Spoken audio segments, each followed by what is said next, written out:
Ada ayat yang favorit saya ulang-ulang selama maulid.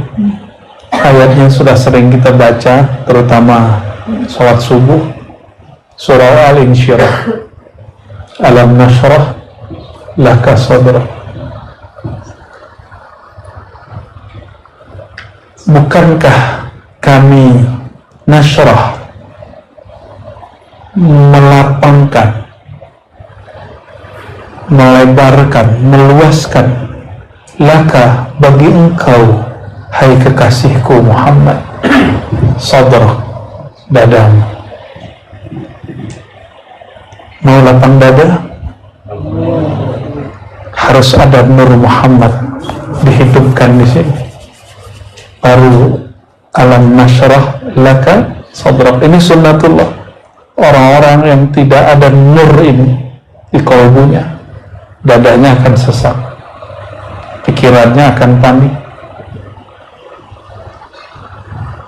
Di dalam surat Az-Zumar ayat berapa itu? 22 ya. Afaman syarahallahu sadrahu lil Islam fahuwa ala nurin rabbih. Benar yang hafiz ya kan? Tahfiz kan ya.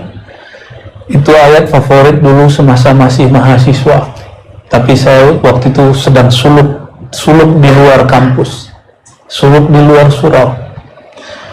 Afaman syarahallahu sadrahu lil Islam, apakah orang yang Allah telah lapangkan dadanya untuk Islam, fahuwa ala nurin min rabbih, bukankah mereka benar-benar berada di atas jalan yang dipenuhi nur dari Allah SWT. Nurin min rabbih. Nur apakah itu? Para imam kita, masyayikh kita mengartikan itulah nur Sayyidina Muhammad sallallahu alaihi wasallam. Nah, kajian Nur Muhammad itulah yang akan membuat dada lapang ya, pikiran tidak kemana-mana, pikiran maju, realistis, tapi tidak halu, tidak juga berangan-angan. Orang berangan-angan, dia hanya sampai di angan-angan, tapi tidak ada amalnya. Apa perbedaan orang berangan-angan dengan bercita-cita? Orang berangan hanya mengatakan, seandainya aku begini, aku akan begitu. Seandainya waktuku luang, aku akan tahajud. Seandainya waktuku lapang, aku akan tahfiz. Seandainya. Akhirnya makomnya makom lau-lau. Lau bahasa Arab artinya jikalau, seandainya. Dan ternyata baginda Rasulullah SAW selalu mengatakan, la taqulu lau, jangan pernah kamu berandai-andai, fa innahu minasyaitan, karena itu dari syaitan. Nah, Imam Mu'taillah uraikan hadis ini. Beliau kemudian mengatakan, beda angan-angan halu dengan yang bukan, qaranahu amalun, diiringi, dibersamai dengan adanya amal praktis. Jadi kita mulai beramal. Amal itu dibagi. Ada amal zahir, sholat, zikir, sholawat, itu amal zahir, berbagi, berdonasi, itu amal zahir. Tapi amal zahir ini bukanlah yang awal. Yang awal itu adalah qalbu, karena itulah yang dipandang oleh Allah. Yang lain cuma diawasi, tapi yang dipandang Allah hanyalah qalbu. Karena Allah hanya memandang qalbu. Qalbu ini harus betul-betul diperhatikan amalnya. Apa amal qalbu? Kalau di Quran sederhana, amal qalbu itu zikrullah. Ala bidzikrillah tatmainnul qulub. Surah Ar-Ra'd ayat 28. Kerjanya qalbu itu supaya dia tenang, dia sampai kepada kedamaian puncaknya. Itu zikrullah. Zikrullah itu juga beragam. Ada zikrullah yang nyebut-nyebut, sebut-sebut. Ada orang ingin ketemu, misalnya mau ketemu seorang ulama, cuma dia sebut-sebut ulama fulan, ulama fulan, ulama fulan, ulama fulan. Ketemu nggak dia? Nggak ketemu, cuma nyebut doang. Tapi itu sudah bagus, sudah cinta. Itu baru makom pertama, makom menyebut. Karena menyebut dengan lidah, sedangkan berzikir itu tidak hanya dengan lidah. Kalau kita baca ayat 10 ayat terakhir surat Ali Imran, surat ketiga, alladzina yadhkurunallaha qiyaman wa qu'udan wa 'ala junubihim. Coba perhatikan, ini unik ini ayat. Orang-orang yang berzikir di saat mereka qiyam, berdiri, qu'ud, duduk, wa 'ala junubihim, dan di saat berbaring, saat tidur. Kalau tidur bisa zikir? Gimana? Bisa zikir nggak kalau lagi tidur? Ada bunyinya. Itu zikir apa dengkur? Kenapa Allah sebut ini? Allah ingin mengasih tahu kepada orang-orang yang selama ini mengandalkan kecerdasan akal dan lisannya bahwa ada zikir yang bukan dengan lisanmu, bukan dengan akalmu, bukan dengan kecerdasan intelektualmu, tapi pada zikir di saat tubuhmu tidur, dia bangun. Itulah zikir ruh, zikir qalb. Zikirnya ruh, zikirnya qalbu. Bagaimana caranya? Orang ini biasanya sudah sering ingat Allah di luar tidur, maka terbawalah itu di dalam tidur. Tapi ada orang, beberapa jenis manusia yang dia bisa masuk ke alam tidur dalam keadaan jaga, tentunya izin Allah. Dia masuk ke alam tidur dalam keadaan jaga. Gimana caranya? Bisa nggak? Tidur kalau gelisah bisa tidur? Sakit hati bisa tidur? Tidak bisa. Perut lapar bisa tidur? Sulit. Terus gimana cara tidur? Orang tidur, kata ahli gelombang otak, neurologi, itu ketika gelombang otaknya menjadi tenang dan damai. Ada istilahnya, yang standar beta, theta, alfa, macam-macam istilah. Itu kan istilah aja. Sebelum istilah itu Imam Ghazali udah ngomong. Di Quran juga ada. Tenang itu adalah gelombang ketika otaknya pelan, santai. Orang kalau tenang, dia bisa memahami masalah dengan detail. Kalau nggak tenang, orang nggak mampu memahami masalah dengan detail. Itulah rahasianya yang sering dibaca. Ada seorang sahabat kehilangan sendal panik. Pernah kehilangan sendal panik? Nah, di zaman dulu sendal lebih mahal. Ya. Terompah kata orang Sumatera. Ya, itu mahal zaman-zaman itu. Hilang panik dia. Nabi SAW katakan, tenang, kamu sholat 2 rakaat, tenang dulu, kepalanya sujud dulu, sebut nama Allah. Ketika dia tenang, baru ketemu jawabannya. Inilah sejarahnya menemukan barang di dalam sholat. Ya, ini Nabi yang ngajarin loh. Tenang itu akan membuat, bukan kita yang mengingat, Allah kasih hantar, Allah yang menghantarkan itu, karena itu memori sendiri.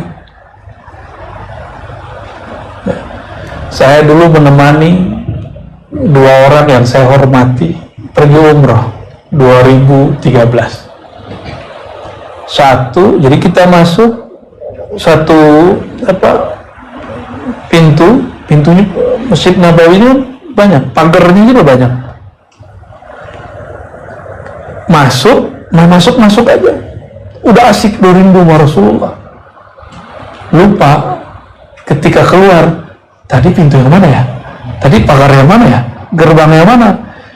Mutarlah 1 jam. Umur saya masih muda, udah pegal, apalagi yang sudah tua, di atas 60. Mereka berdebat lah, sebelah kanan, nanti orang enggak ke kiri, saya ngikut aja. Maklum anak muda, ngikut aja, adab kita, nggak marah-marah. Tapi udah 1 jam, saya kasihan. Kita pakailah bahasa Arab, kita nanya sama orang. Alhamdulillah bahasa Arab kita masih oke lah, ya, karena saya hampir 15 tahun tiap hari ngomong bahasa Arab, ya, habis itu baru dikurangin sekarang, ya. Walhasil nggak ada yang tahu hotel kita di mana, pintunya sama semua. Akhirnya saya ingat, ala bidzikrillah tatma'innul qulub. Gelombang pikirannya harus dibikin tenang dulu. Gimana caranya? Yang menenangkan gelombang otak itu kalau kolbunya tenang. Tenangnya kolbu hanya dengan sesuatu yang maha berat. Kolbu itu artinya sesuatu yang gelisah. Kolb artinya bolak-balik. Itu kolb. Yataqallabu artinya yang bergerak kiri kanan. Apa yang membuat dia tidak lagi gelisah bergerak? Idza dzukirallah, jika disebut nama Allah, baru wajilat qulubuhum. Qalbunya tadi yang gelisah langsung kemudian bergetar, diam, langsung deh diam. Akhirnya saya meramlah sebentar, ya Allah ampuni kami, mungkin kami salah adab, terlalu rindu tapi tidak pakai adab. Ada orang rindu tapi tidak menggunakan adab, ya. Saya zikir, salawat, menyapa Rasulullah SAW. Wahai baginda Rasulullah, saya khidmat kedua orang yang senior ini. Apa kata mereka, saya ikut. Tapi kasihan, kaki mereka sudah capek. Udah gitu dong, saya nggak minta tunjuk jalan, kan nggak lucu juga minta tunjuk jalan sama Rasulullah, jalan fisik. Kalau jalan dunia akhirat bolehlah yang lebih besar. Kalau cuma itu malu saya minta kepada Rasulullah. Cuma begitu aja mengeluh. Zikir kalbu, jalan, nyebut nama Allah. Tahu-tahu ada angka muncul angka, itu nomor gerbangnya. Akhirnya saya bilang, udah tenang Pak, tenang dulu, ikutin saya gitu. Yang bisa bahasa Arab kan saya gitu, belagu, biar tenang. Oke. Kita cari nomor angka itu, pas ketemu langsung saya lihat cuma beberapa jalan depan, cuma beberapa meter ke depan, hotelnya dekat. Itu apa maknanya? Gelombang kalbu, gelombang otak itu dipengaruhi oleh nama Allah yang masuk ke dalam, ya. Jadi teman-teman, saudara-saudariku yang mulakan Allah, apabila ingin dada ini lapang, mulailah tenangkan dulu sentralnya dada. Sentralnya dada adalah kalbu. Dan ini mesti diambil dari ahlinya, itu ahli zikir yang rohaninya terhubung kepada rohani Rasulullah Sallallahu Alaihi Wasallam. Nah, dalam hal ini Allah kemudian memberi kabar kepada baginda Nabi Muhammad SAW, alam nashrah laka sadrak, bukankah kami lapangkan dadamu, wa wada'na anka wizrak, kami telah lepaskan, tanggalkan wizrak. Wizrak itu bebanmu. Maka orang-orang seberat apapun hidupnya di dunia, jika ada nur Sayyidina Muhammad SAW dalam dirinya, maka beban itu terasa ringan. Ada nggak orang yang bebannya lebih berat dari baginda Nabi Muhammad SAW? Tidak ada. Tapi beliau merasa ringan. Kenapa? Allah yang angkat. Bagian penting di bagian ini. Wa rafa'na laka dzikrak. Ini yang sering saya baca.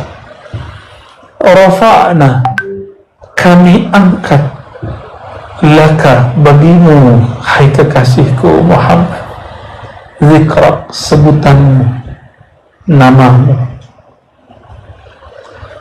Menyebut Nabi, ada orang kenal tadi, ada yang cuma menyebut nama. Maka zikir yang level 2 setelah menyebut adalah mengenal. Kenal dulu, baru dekat. Ini belum dekat nih. Maka ma'rifat itu baru awal dari kedekatan. Jadi hati-hati, siapapun di sana, di luar sana, di sini yang sedang dapat anugerah ma'rifat, itu baru awal dari kedekatan.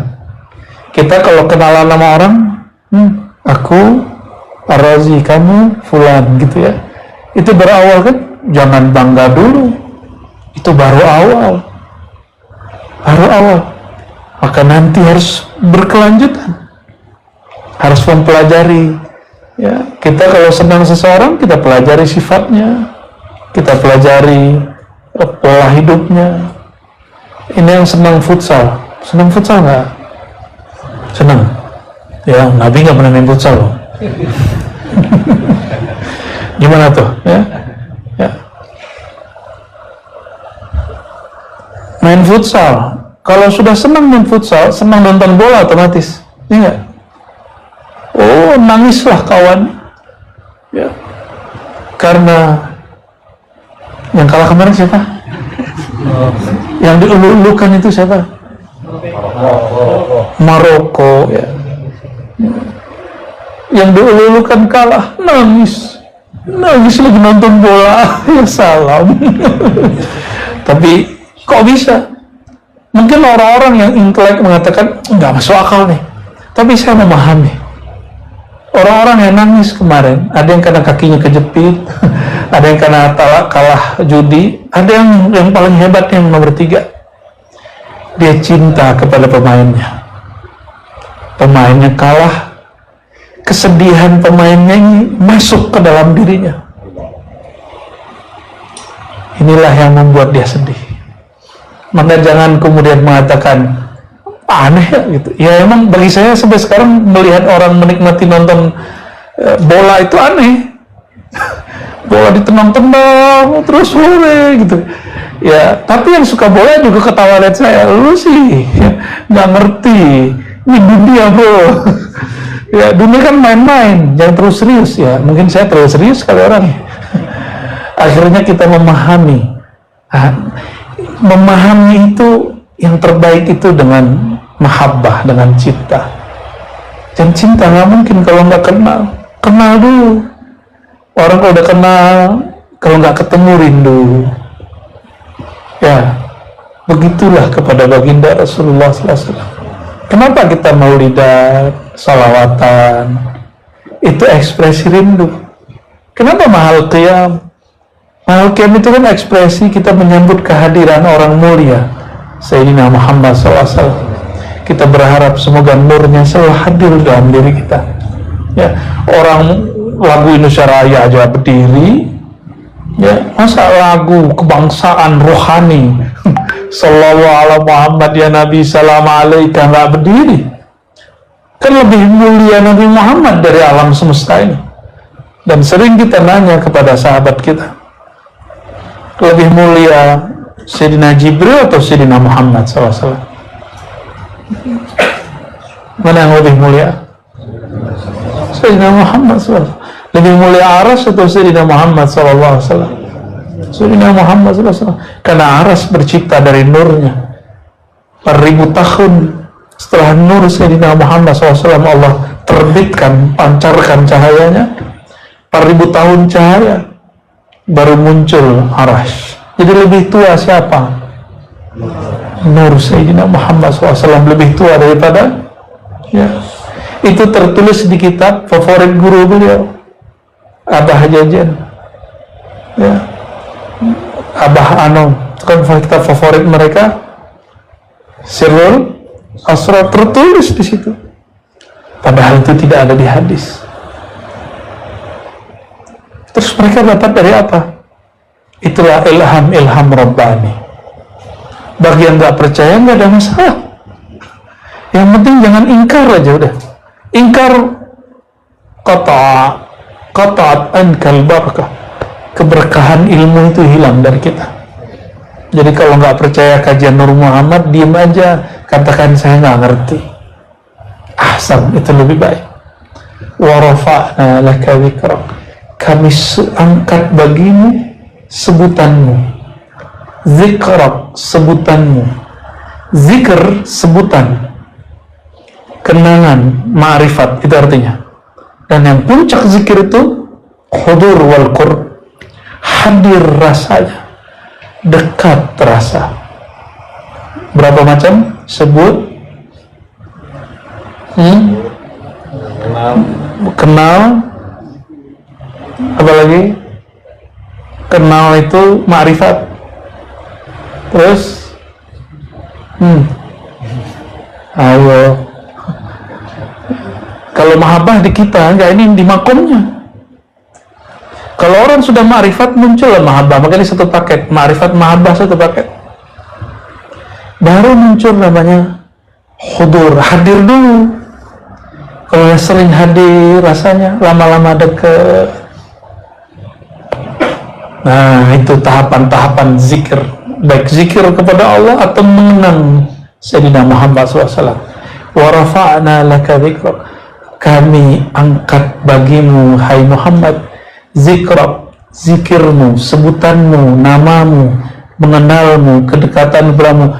Maka zikrak ini dalam bahasa Arab ada namanya tasrif 9. Belajar nggak? Fa'ala yaf'alu fi'lan fahuwa fa'ilun wa zaka maf'ulun, terus sampai 9 tuh.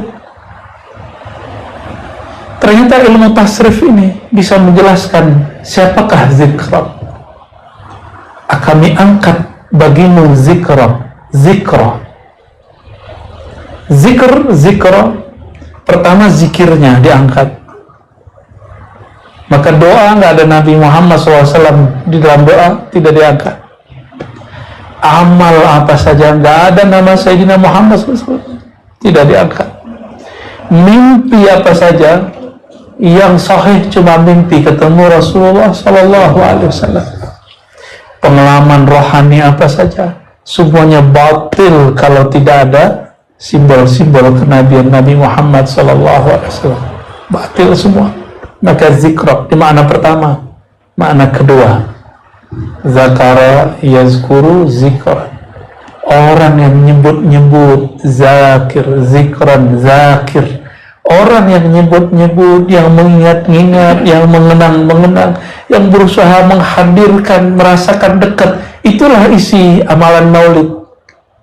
Jadi kalau faham kenapa maulid itu ada bacaannya, itu untuk menyebut-nyebut, mengenang-enang, mengenal-mengenal. Tumbuhlah rasa cinta, maka kita kemudian hadir. Rasulullah SAW selalu hadir, kita yang jarang hadir. Benar nggak? Ini nggak ada di alam semesta ini satu biji zarah pun, satu atom molekul pun, kecuali ada percikan nur Sayyidina Muhammad SAW dalamnya. Beliau selalu hadir. Yang gaib kita, yang alfa kita. Maka menghadirkan Sayyidina Muhammad SAW itu maksudnya menghadirkan diri kita di hadapannya. Gitu. Ya, Rasulullah SAW selalu hadir. Kita yang sering gaib. Bakal lagi maulid dia pikirannya kemana-mana. Ya, benar ya? Pengen cepat selesai, yang baca lama amat sih. Kayaknya kalau udah ketemu mik ini susah boleh selesai. Gitu ya. Enggak, biarin. Itu zahir simboliknya. Batinnya sebenarnya ini. Maka orang-orang yang menyebut wa rafa'na laka dzikrak, ay dzikraka wa dzakiraka, wa yang 9 itu, 9 tasrif itu. Orang yang pernah menyebutmu, yang sedang menyebutmu, yang selalu menyebutmu, orang yang disebut-sebut dia karena menyebutmu, tempat yang menyebutmu, waktu menyebutmu, semua itu akan diangkat oleh Allah Subhanahu wa Ta'ala, ditinggikan tempatnya. Maka tiada rumah, tiada tempat, tiada orang sosok yang di situ dihidupkan mahabbatun Nabi sallallahu alaihi wasallam, cinta Nabi sallallahu alaihi wasallam, menceritakan tentang ahwal kenabian sallallahu alaihi wasallam, sirah kenabian sallallahu alaihi wasallam. Tempat itu akan diangkat zahir dan batin, dunia dan akhirat. Karena wa rafa'na laka dzikra. Ini rumus. Ini kaidah Qur'aniyah yang berkalam, yang menurunkan Al-Quran. Maka orang-orang yang di dalam kalbunya tersimpan mahabbatun Nabi, ma'rifatun Nabi, hudur Nabi, qurbun Nabi sallallahu alaihi wasallam, orang-orang ini mau dihancurkan 1 miliar orang gak akan hancur, mau dihilangkan 1 miliar orang dia gak akan hilang, namanya akan tetap ada. Nabi Muhammad SAW, kota Mekah menghancurin beliau, nggak hancur. Sekota Mekah ingin menghancurkan namanya, popularitasnya nggak hancur. Karena kota Mekahnya senang sama beliau. Kota Mekahnya senang, cuma yang tinggal, nah ini manusia-manusia yang ingkar.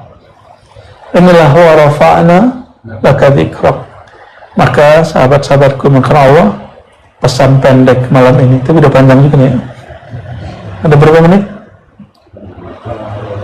Ya, 30 menit selesai kita. Jika ingin diangkat Allah di dunia dan akhirat, yang penting itu diangkat bertemu Rasulullah SAW, bersama Rasulullah SAW. Itu yang paling penting, bukan terkenal di dunia. Maka hidupkanlah nama beliau sallallahu alaihi wasallam, besarkan namanya, jangan salah-salah kalam tentang beliau. Hari ini saya sedih, banyak ustadz kemudian mengatakan Nabi Muhammad SAW dulu sesat di Bandung nih. Wawajadaka dhallan fahada, surat Ad-Duha, kan surat sebelumnya, sebelum Alam Nashrah. Kami dapati engkau dulu sesat, lalu kami beri engkau petunjuk. Sesat untuk kata Nabi itu bukan sesat untuk kata engkau. Makanya ulama tidak satu pun mengatakan, ulama loh ya, kecuali yang bukan ulama, tidak ada satu pun yang mengatakan Nabi sabaqat huddalalah, Nabi pernah sesat, nggak ada, kecuali dia di luar ahlus sunnah wal jamaah. Kita ahlus sunnah clear, Rasulullah SAW maksum. Apa arti maksum? Dijaga sebelum beliau bertugas sebagai Rasul ataupun setelah. Itu clear ya. Rasulullah SAW, siapa saja namanya ada di kalbunya, ada di rumahnya, semua ya, maka tempat itu orangnya, pengamalnya yang Allah angkat. Ada yang diangkat di dunia dan akhirat, ada yang cuma di akhirat, ada yang cuma diangkat di dunia. Ingin terkenal lewat salawat, Allah kasih. Ingin dapat duit pakai salawat, Allah kasih, silakan. Tapi di akhirat nggak dapat. Minta apa di dunia? Minta Alphard di dunia. Minta apa? Robicon. Minta apa di dunia? Pakai salawat, nggak ada ceritanya orang minta dengan nama Rasulullah pasti diangkat. Wa rafa'na laka, ini dalilnya. Apapun yang diminta dengan namanya, maka tidak ada yang tertolak. Begitu kan yang kita baca dalam syair-syair madaih nabawiyah. Ayatnya ini. Maka teman-temanku, sahabat-sahabatku kalau Allah, PR kita ke depan adalah membesarkan Sayyidina Muhammad SAW. Di luar sana mungkin banyak yang ngaku lebih sunnah dari kita, biarin. Nabi SAW tidak butuh pengakuan-pengakuan. Beliau hanya memperhatikan gerak kalbu kita, ya, karena beliau ahlul qulub, sayyidu ahlul qulub. Beliau adalah baginda penghulu ahli kalbu.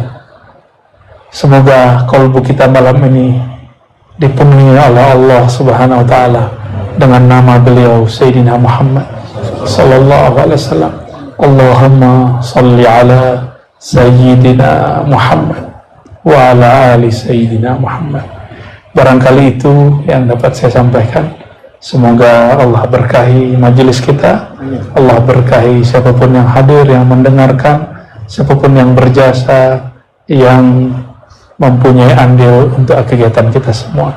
Barakallahu fikum, subhanakallahumma wa bihamdika, asyhadu an la ilaha illa anta